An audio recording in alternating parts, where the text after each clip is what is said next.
1 John chapter 5.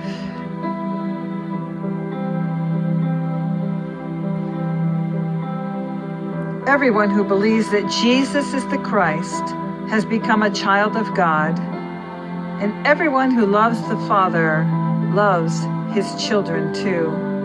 We know we love God's children if we love God and obey his commandments. Loving God means keeping his commandments, and his commandments are not burdensome. For every child of God defeats this evil world, and we achieve this victory through our faith.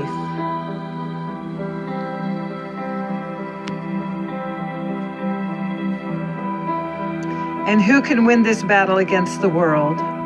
Only those who believe that Jesus is the Son of God and Jesus Christ was revealed as God's Son by his baptism in water and by shedding his blood on the cross, not by water only, but by water and blood.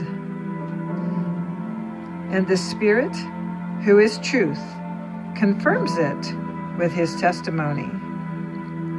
So we have these three witnesses, the Spirit, the water, and the blood, and all three agree. Since we believe human testimony, surely we can believe the greater testimony that comes from God. And God has testified about his Son. All who believe in the Son of God know in their hearts that this testimony is true.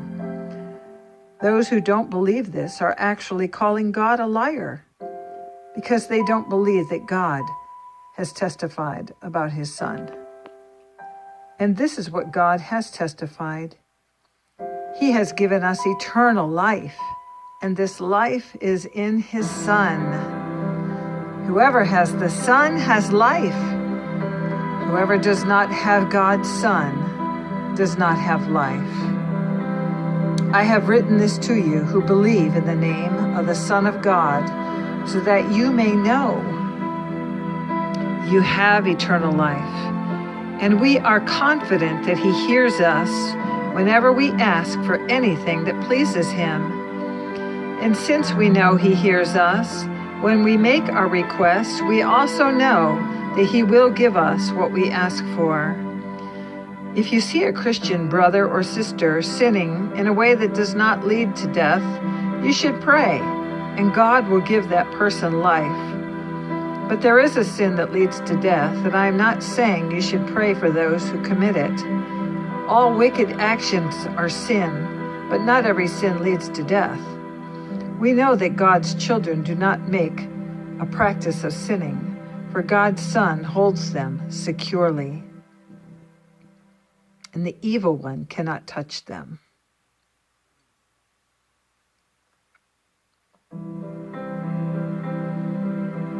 We know that we are children of God, and that the world around us is under the control of the evil one. And we know that the Son of God has come, and he has given us understanding, so that we can know the true God. And now we live in fellowship with the true God, because we live in fellowship with his Son, Jesus Christ. He is the only true God, and he is eternal life. Dear children, keep away from anything that might take God's place in your hearts.